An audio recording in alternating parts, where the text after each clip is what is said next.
tool from the belt I'd like to offer for today is that of a mudra. Mudras are just like yoga poses for our hands. They're gestures that we take that hold an idea and help us return to it with our point of focus while we sit in stillness and our thoughts inevitably wander.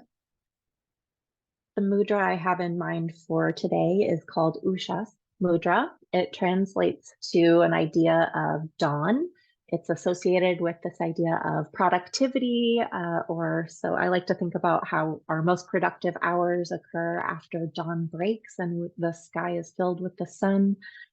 So do with that imagery what you will. If you'd like to give this gesture a try, I invite you to just bring your hands together to clasp. You can let your left hand be the fingers that come on top, so your left thumb is first in line facing you. You'll notice that your pointer finger and your ring finger on both sides can connect to create like little loops here interlocked. You might create just a little space between them so that those little loops are open and your hands are clasped in a nice integrated way that's not too tight or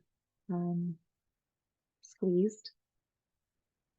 And you might let your elbows rest wide or close together. You can hold this up in front of you or closer to your lap. You might stand or sit or lay down. These are all options while you meditate. Give yourself permission to let yours look different than mine. So as I said, this mudra is yours to return to, whether in your mind's eye or with your hands. I like that it can just look like folding one's hands in one's lap.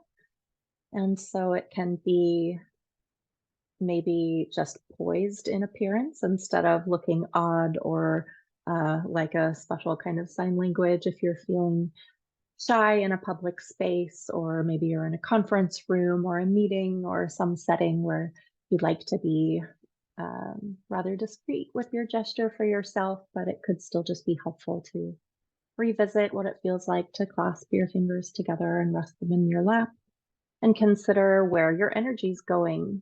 With productivity in mind, I like to consider what is taking away from my productivity for a day. And sometimes that means, for me, a to-do list that is too long, or an idea of perfection. Maybe I think every day the bed has to be made perfect. You can see that the guest bed here in my home office here is not in perfect condition after a holiday week, and my cat is napping very sweetly just out of view. So, I let that go for today. I decided that making that bed perfect was going to get in the way of other things that are more important to me for productivity today. So do with that what you will. I offer it from my experience in case it's useful for yours.